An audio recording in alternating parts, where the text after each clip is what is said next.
मेरा नाम सरिता है। ऊपर वाले ने मुझे एक अनमोल तोहफा दिया था। मेरी बेटी सानिया। वो मेरी परछाई थी, मेरी दुनिया। लोग कहते थे कि मैं खूबसूरत हूँ, मगर जब से सानिया पैदा हुई थी, लोग कहने लगे थे, तुम्हारी बेटी तो कुदरत का करिश्मा है। मैं उनकी बातें सुनकर मुस्कुरा देती थी, गर्व महसूस करती थी।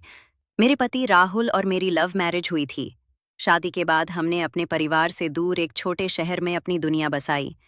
राहुल एक वेल्डिंग वर्कशॉप में काम करता था और बहुत मेहनती था।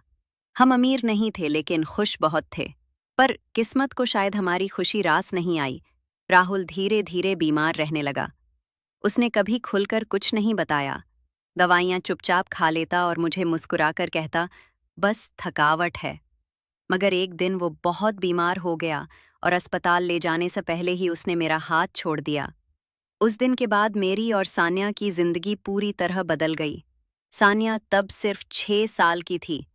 मैं टूट गई थी, मगर बेटी के लिए हिम्मत रखनी पड़ी। राहुल के मालिक ने कुछ पैसे दिए थे, जिससे कुछ दिन गुजारा चला। फिर मैंने उसी वर्कशॉप में छोटा मोटा काम शुरू कर दिया। सान्या अब 13 साल की हो गई थी। वो घर पर अकेले रहती थी, खाना बना लेती थी, कपड़े धोती थी, जिम्मेदार हो गई थी। और उसकी खूबसूरती दिन ब दिन और निखरती जा रही थी। कश्मीरी आंखें, लंबी लहराती जुल्फें, लोग देखते तो रुक जाते। एक दिन मैंने वादा किया कि छुट्टी वाले दिन उसे बाजार ले चलूंगी। मंगलवार को हम बाजार गए। वहां बहुत भीड़ थी।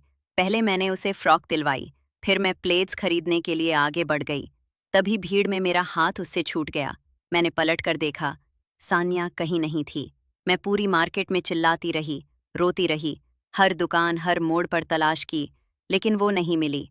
घर आई, उम्मीद थी कि शायद वो घर लौट आए, मगर नहीं। पुलिस के पास गई, उन्होंने 24 घंटे का इंतजार करने को कहा। मैं रात भर सो ना सकी। सुबह 11 बजे मोहल्ले में शोर हुआ, सान्या आ गई है। मैं बाहर भागी। वो आई तो थी, मगर कैसी हालत में, जख्मों से लथपथ, गुमसुम, निढाल। मेरी गोद में गिरकर बेहोश हो गई। डॉक्टर ने कहा, ये पुलिस केस है। मैंने पुलिस में शिकायत नहीं की, डरती थी बदनामी से। लोग सहानुभूति के नाम पर जख्म कुरेदने लगे थे। मुझे समझ आ गया था, अगर यहाँ रही तो मेरी बेटी सचमुच पागल हो जाएगी।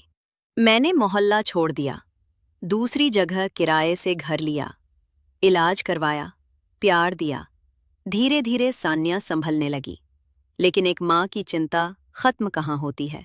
अब वो 15 की हो चुकी थी और पहले से भी ज्यादा खूबसूरत, मगर कमजोर, डरपोक और भीतर से टूटी हुई। अकेलेपन से डर लगता था, इसलिए मैंने फैक्ट्री में काम करने वाली मधु को अपनी बेटी के लिए रिश्ता ढूंढने को कहा। मधु ने अपने देवर विक्रम का रिश्ता बताया। अच्छा कमाता था, अकेला था। मैंने जल्दबाजी में रिश्ता पक्का कर दिया। मुझे लगता था शादी उसकी नई शुरुआत होगी। शादी हो गई।